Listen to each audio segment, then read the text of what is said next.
Hi friends, welcome back to my channel Dhivis special. இன்னைக்கு பாத்தீங்கன்னா சின்ன cleaning routine தான் நீங்க பார்க்க போறீங்க. இது பாத்தீங்கன்னா ஒரு பக்கெட்ல எலவு டஸ்ட் படிஞ்சிருக்குன்னு பாக்குறீங்க பாத்தீங்களா? அந்த கரை ஓரம் எல்லாமே நிறைய டஸ்ட் படிஞ்சிருக்கு. இந்த உப்பு தண்ணி யூஸ் பண்றதா என்னமோ தெரியல, இந்த மாதிரி அடிக்கடி ஆகுது. வீட்ல இந்த மாதிரி ஸ்ட்ரெயின் அதிகமா இருக்கு. இதுக்கு நான் எப்படி கிளியர் பண்றேன்னு உங்களுக்கு டிப்ஸ் சொல்றேன். ஃபர்ஸ்ட் பேக்கிங் சோடா இருக்குங்களா, அது நான் சேர்த்துக்கிறேன். அதுக்கு அடுத்து பாத்தீங்கன்னா salt நான் சேர்த்துக்கிறேன். பாத்தீங்கன்னா வினிகர் ஆட் பண்ணிக்கிறேன். வினிகர் ஆட் பண்ணா இந்த மாதிரி கெமிக்கல் ரியாக்ஷன் ஆகும், பொங்கி வரும். இத ஒரு 10 minutes அத அப்படியே விட்டுறலாம்.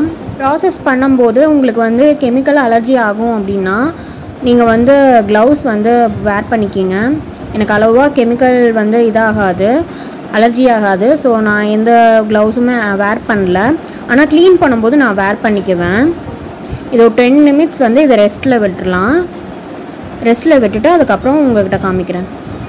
பார்த்தீங்கன்னா நான் க்ளவுஸ் போட்டுட்டு இந்த க்ளீனிங் ப்ரஷ் இருக்கும் இல்லைங்களா, இந்த மாதிரி ப்ரஷ் எடுத்துக்கிட்டு நான் எல்லா ஓரத்துலேயும் நல்லா க்ளீன் பண்ணிகிட்ருக்கேன்.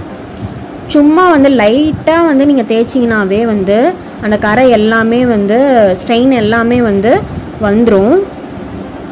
ரொம்ப டைம் எடுக்காது, ஒரு 2 to 3 seconds நீங்கள் சும்மா ரப் பண்ணிங்கனாவே போதும், அந்த ஸ்ட்ரெயின்ஸ் எல்லாமே வந்துடும். இது மேக்ஸிமம் பார்த்திங்கன்னா உப்பு கரை அதிகமாக படிக்கிறதுனாலையும் ஸ்ட்ரெயின்ஸ் இந்த மாதிரி அதிகமாக ஆகும்.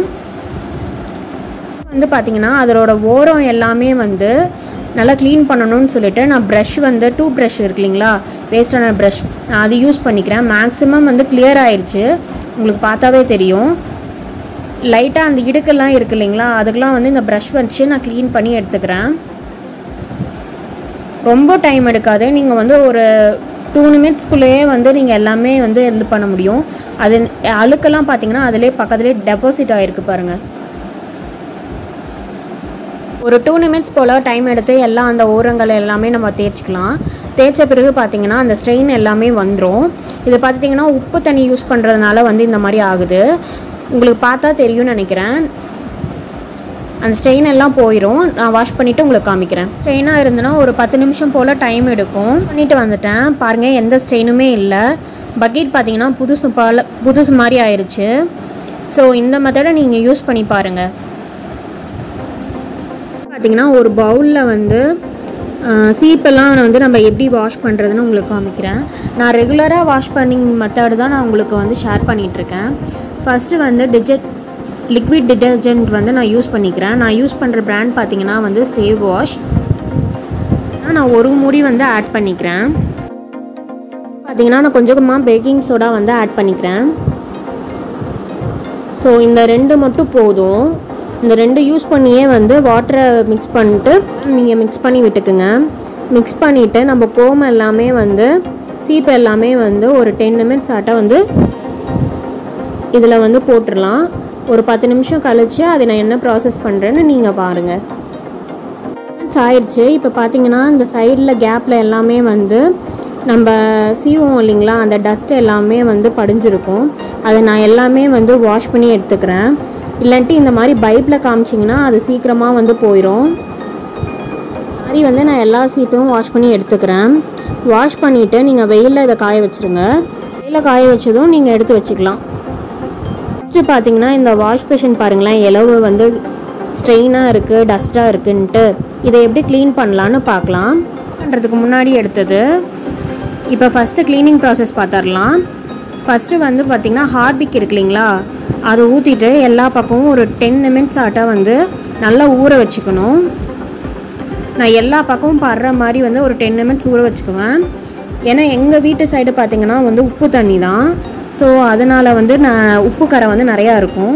அதனால் ஒரு 10 நிமிஷம் ஊற வச்சுக்குவேன். ஊற வச்ச பிறகு பார்த்திங்கன்னா அது ஸ்ட்ரெயின்லாம் போகிறதுக்காக எல்லா இடத்துலையும் படுற மாதிரி இந்த ப்ரஷ் வச்சு நான் எல்லா இடத்துலையும் தேய்ச்சி விட்டுக்குவேன். தேய்ச்சி விட்ட பிறகு பார்த்திங்கன்னா இந்த மாதிரி ப்ரஷ் வச்சு நான் வாட்டர் எல்லாமே என்ன பண்ணுறேன்னா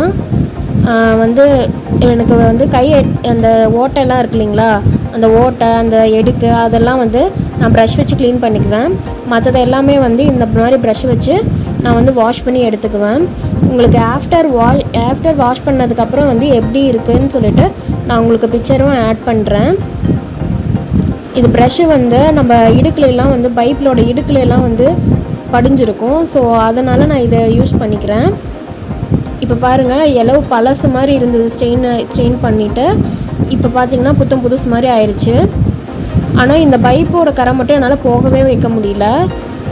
இது வந்து நாங்கள் குடி வர்றதுக்கு முன்னாடியே வந்து இந்த பைப்போட கலர் இப்படி தான் இருந்துச்சு. நான் 2-3 தடவை வந்து இதை வாஷ் பண்ணி எடுத்து பார்த்தேன். அப்போவும் இந்த ஸ்டெயின் வந்து எனக்கு போகிற மாதிரி தெரியல. அப்படியே அது பக்கத்தில் பார்த்திங்கன்னா ஒரு டைல்ஸ் மாதிரி ஒட்டியிருக்காங்க. ஸோ நான் அதையும் வந்து இதே மெத்தடில் வந்து நான் வாஷ் பண்ணி எடுத்துக்கிறேன். ஸ்ட்ரெயின் வந்து போகிறதுக்கு வந்து உங்களுக்கு தெரியும்னா எனக்கு கமெண்ட் செக்ஷனில் சொல்லுங்கள். இப்போ பாருங்கள் எந்த அளவுக்கு க்ளீனாக இருக்குன்ட்டு.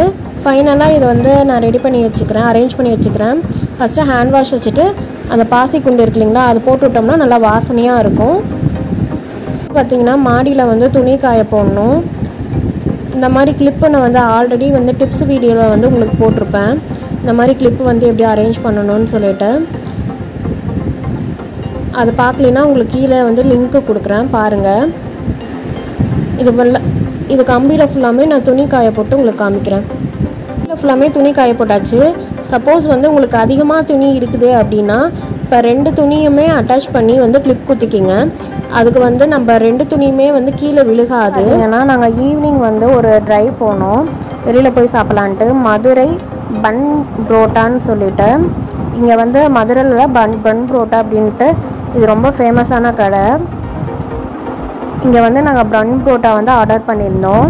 ஆர்டர் பண்ணி சாப்பிட்டு நெக்ஸ்ட்டு வந்து சென்னை ஸ்ட்ரீட்டுக்கு போனோம். சென்னையில் இருக்கவங்களுக்கு தெரியும் இது சென்னை ஃபுட் கோர்ட் ஸ்ட்ரீட்டுன்னு சொல்லிட்டு. இங்கே பார்த்திங்கன்னா ஒரு நிறையா கடை இருக்கும். அங்கே வந்து நன்னாரி சர்பத் வந்து ஆர்டர் பண்ணியிருந்தோம். உங்களுக்கு க்ளீனிங் டிப்ஸும் ப்ளஸ் வந்து நாங்கள் ஈவினிங் போன ப்ளாகும் வந்து எடுத்திருக்கேன். இது உங்களுக்கு பிடிச்சிருந்ததுன்னா சப்ஸ்கிரைப் பண்ணிக்கோங்க.